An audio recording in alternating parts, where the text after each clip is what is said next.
Le ministère de la guérison par Ellen White.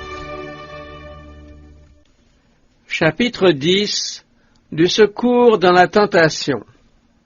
Ce n'est pas parce que nous l'avons aimé le premier que le Christ nous accorde son amour. Il est mort pour nous alors que nous étions encore des pécheurs. Au lieu de nous traiter comme nous le méritions et de nous condamner, il supporte inlassablement notre faiblesse et notre ignorance, notre ingratitude et notre obstination.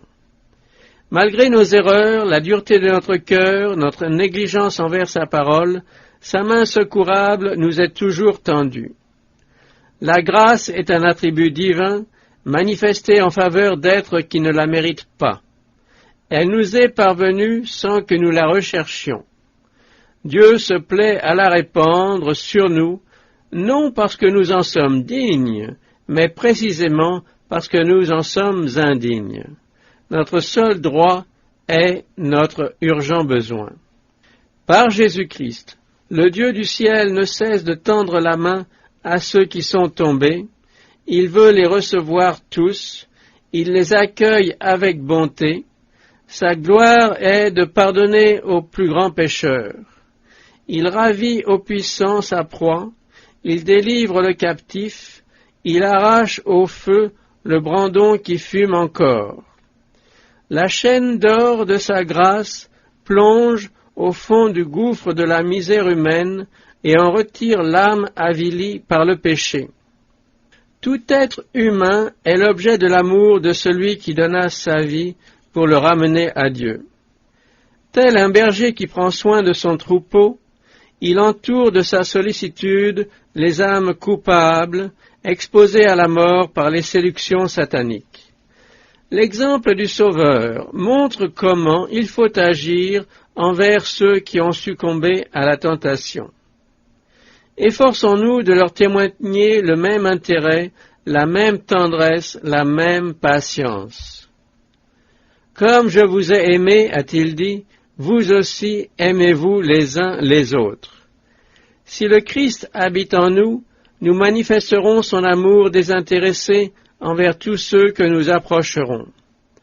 En voyant des hommes et des femmes qui ont besoin de sympathie, nous ne demanderons pas « en sont-ils dignes ?» mais « que puis-je faire pour eux ?» Riches et pauvres, grands et humbles, libres et esclaves sont l'héritage de Dieu.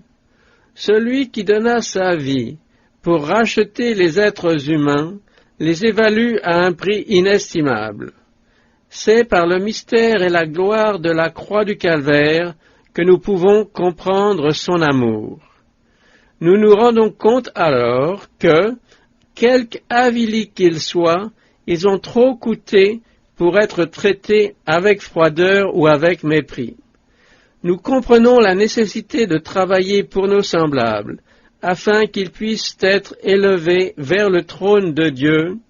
La drachme perdue dont nous parle la parabole évangélique, bien que tombée dans la poussière et les balayures de la maison, n'en était pas moins une pièce d'argent, et sa propriétaire s'en souvint.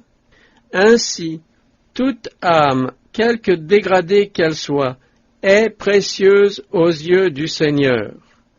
La pièce de monnaie portait l'effigie du monarque et le nom du gouvernement qui l'avait émise.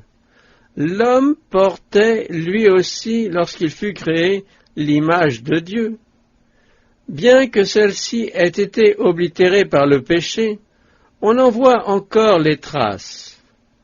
Dieu désire recouvrer chaque âme et faire réapparaître en elle son image de justice et de sainteté. Comme nous communions peu avec le Christ dans sa compassion pour les âmes dépravées, coupables, souffrantes, mortes dans leurs offenses et dans leurs péchés, alors que ce devrait être le lien le plus solide entre lui et nous. La méchanceté de l'homme envers ses semblables est son plus grand forfait.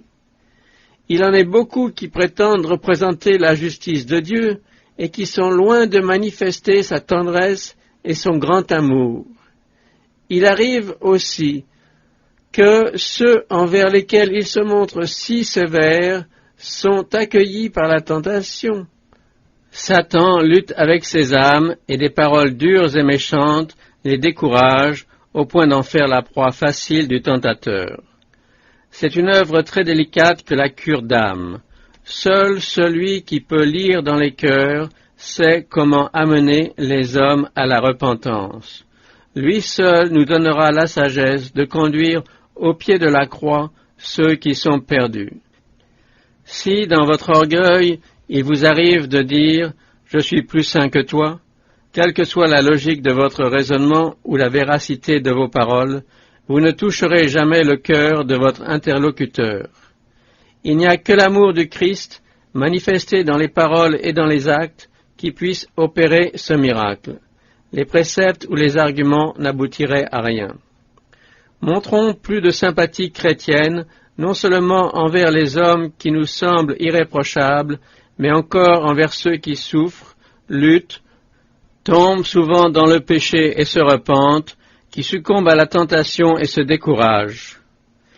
Émus de compassion devant la faiblesse de nos semblables, à l'instar de notre grand prêtre, Jésus-Christ, approchons-nous d'eux. Le Sauveur s'adressait aux publicains, aux pécheurs, aux proscrits, à ceux qu'on méprisait, et il les suppliait de venir à lui.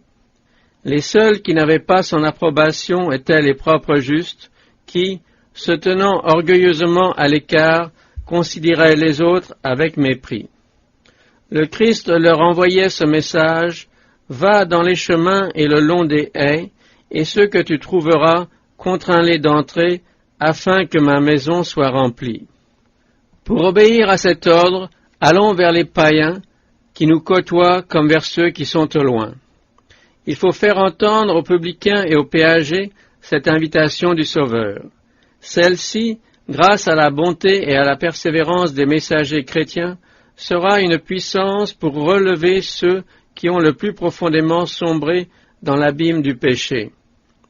Les principes du Christ exigent que nous travaillions avec une ferme détermination, un intérêt toujours nouveau, une insistance croissante en faveur des âmes que Satan cherche à perdre. Rien ne doit refroidir l'ardeur de notre zèle pour le salut de ceux qui vont à la ruine. La parole de Dieu insiste d'une manière toute particulière sur la nécessité de venir au Christ pour être sauvés. Nous devons donc saisir toutes les occasions de présenter, en public et en particulier, les arguments susceptibles de convaincre les hommes.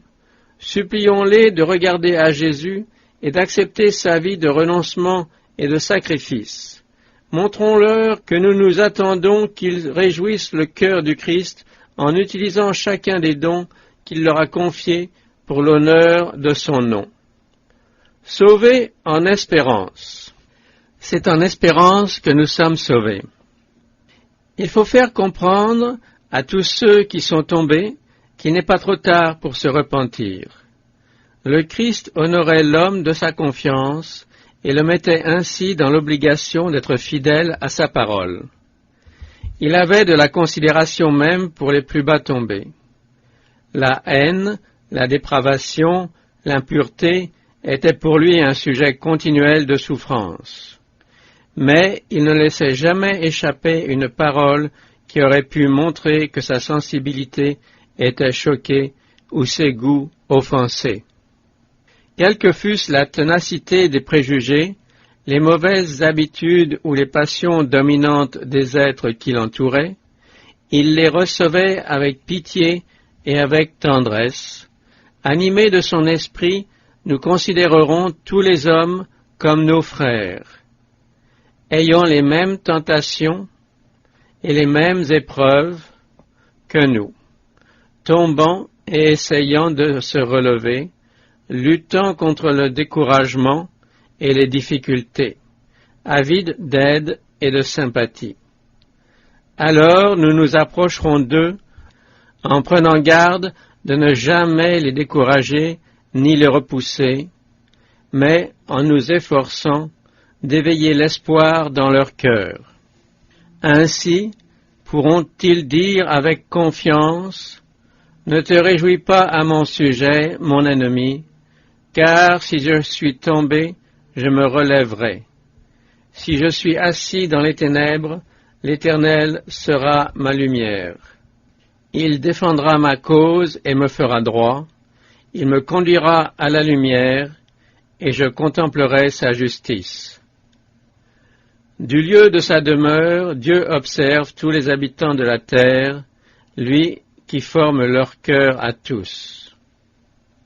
Lorsque nous nous occupons de ceux qui passent par la tentation, le Seigneur nous dit « Prends garde à toi-même, de peur que tu ne sois aussi tenté. » Si nous avons le sentiment de notre faiblesse, nous compatirons à celle des autres. Car qui est-ce qui te distingue? Qu'as-tu que tu n'aies reçu? Un seul est votre maître, et vous êtes tous frères. Mais toi, pourquoi juges-tu ton frère?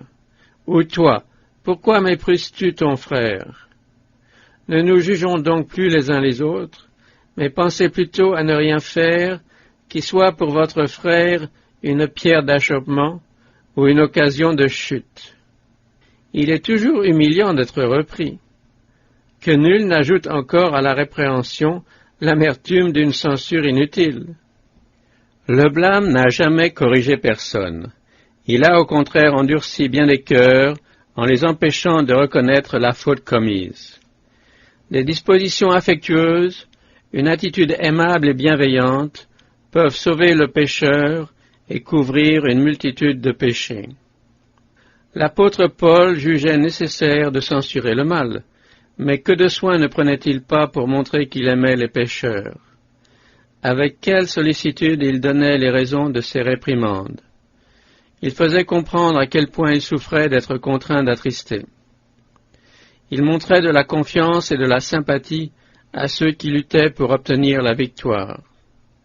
C'est dans une grande affliction, le cœur angoissé et avec beaucoup de larmes, dit-il, que je vous ai écrit, non pas afin que vous fussiez attristés, mais afin que vous connussiez l'amour extrême que j'ai pour vous. Quoique je vous ai attristé par ma lettre, je ne m'en repens pas, et si je m'en suis repenti, je me réjouis à cette heure, non pas de ce que vous avez été attristés, mais de ce que votre tristesse vous a porté à la repentance. Et voici cette même tristesse, selon Dieu, quel empressement n'a-t-elle pas produit en vous? Quelle justification, quelle indignation, quelle crainte, quel désir ardent, quel zèle, quelle punition! Vous avez montré à tous égards que vous étiez purs dans cette affaire. C'est pourquoi nous avons été consolés. Je me réjouis de pouvoir en toutes choses me confier en vous. Je rends grâce à mon Dieu de tout le souvenir que je garde de vous, ne cessant dans toutes mes prières pour vous tous, de manifester ma joie au sujet de la part que vous prenez à l'Évangile, depuis le premier jour jusqu'à maintenant. Je suis persuadé que celui qui a commencé en vous cette bonne œuvre la rendra parfaite pour le jour de Jésus-Christ. Il est juste que je pense ainsi de vous tous, parce que je vous porte dans mon cœur. C'est pourquoi, mes bien-aimés et très chers frères, vous qui êtes ma joie et ma couronne, demeurez ainsi fermes dans le Seigneur, mes bien-aimés. Car maintenant nous vivons, puisque vous demeurez fermes dans le Seigneur. S'adressant à ses frères en la foi, Paul les appelait les saints en Jésus-Christ, mais ceux-ci n'étaient pas parfaits. Il s'agissait d'hommes et de femmes qui luttaient contre les tentations et qui étaient exposés à tomber. L'apôtre les guidait vers le Dieu de paix qui a ramené d'entre les morts le grand pasteur des brebis. Il voulait, par le sang d'une alliance nouvelle, les rendre capables de toute bonne œuvre pour l'accomplissement de sa volonté. Lorsqu'un pécheur est conscient de son erreur, prenez garde de ne pas détruire en lui le sentiment de sa dignité. Ne le découragez pas par votre indifférence ou votre méfiance. Ne dites pas, avant de lui faire confiance, je veux attendre de voir comment il se conduira. Cette manière d'agir a été souvent une cause de chute pour ceux qui en ont été les victimes. Cherchons à comprendre les faibles. Nous connaissons bien peu les épreuves de ceux qui ont été retenus dans les chaînes du péché et qui manquent de volonté et de force morale. Celui qui est rongé par les remords est particulièrement digne de pitié. Il chancelle et son esprit est obscurci. Il ne sait quelle attitude prendre. Comme de pauvres brebis égarées dont personne ne comprend la détresse, ces âmes ne peuvent trouver Dieu, et cependant elles désirent ardemment le pardon et la paix. Ne prononcez jamais une parole qui avive la souffrance de celui qui est fatigué d'une vie de péché et ne sait où trouver le repos. Présentez-le plutôt au Sauveur compatissant, puis aidez-le à se relever, parlez-lui de courage et d'espérance, montrez-lui comment saisir la main du Sauveur. Nous nous décourageons trop facilement lorsqu'une personne ne répond pas immédiatement à ce que nous attendons d'elle. Continuons de travailler en sa faveur aussi longtemps qu'il y a une lueur d'espoir. Les âmes ont trop de valeur, elles ont coûté à notre Rédempteur un sacrifice trop grand pour être inconsidérément abandonnées au pouvoir du tentateur. Mettons-nous à la place de ceux qui sont tentés. Songeons à la puissance de l'hérédité, à l'influence des mauvaises compagnies, aux circonstances défavorables, aux mauvaises habitudes. Comment ne pas tomber dans des conditions pareilles? Pourquoi nous étonner de ce que beaucoup répondent si lentement à nos efforts pour les relever? Il arrive souvent que ceux qui semblent les plus grossiers, les plus mal disposés, deviennent, une fois gagnés à l'Évangile, ses adhérents et ses défenseurs les plus zélés. Tout n'est pas corrompu chez eux. Sous des apparences peu engageantes, on peut découvrir de bonnes intentions. Abandonnés à eux-mêmes, un grand nombre ne se remettraient jamais, mais ils peuvent être relevés par des efforts patients et persévérants. Ils ont besoin de paroles affectueuses, de considérations bienveillantes, d'une aide tangible. Il leur faut des conseils qui ne risquent pas de leur faire perdre le peu de courage qu'il leur reste. Que cette pensée soit considérée par les ouvriers qui entrent en contact avec eux. Il est des êtres avilis depuis si longtemps qui ne seront jamais ce qu'ils auraient pu devenir si les circonstances leur avaient été plus favorables. Mais les rayons ardents du soleil de justice peuvent illuminer leur âme. Ils ont le privilège de posséder la vie qui peut se mesurer à la vie de Dieu. Semez en eux des pensées qui élèvent et ennoblissent. Que votre exemple leur démontre avec évidence la différence entre le vice et la vertu, les ténèbres et la lumière. Qu'ils sachent ainsi ce que cela signifie que d'être un chrétien. Dieu peut relever les plus grands pécheurs et en faire ses enfants, destinés à posséder un jour avec le Christ l'héritage impérissable. Par un miracle de la grâce divine, la vie d'un grand nombre peut être transformée. Méprisés, abandonnés, découragés, ils deviendraient indifférents, stupides. Mais sous l'influence du Saint-Esprit, cette hébétitude qui paraît rendre leur relèvement si problématique disparaîtra. L'esprit lourd et obnubilé s'éveillera. L'esclave du péché sera délivré, le vice disparaîtra et l'ignorance sera vaincue. Grâce à une foi agissant par l'amour, leur cœur sera purifié et leur esprit illuminé.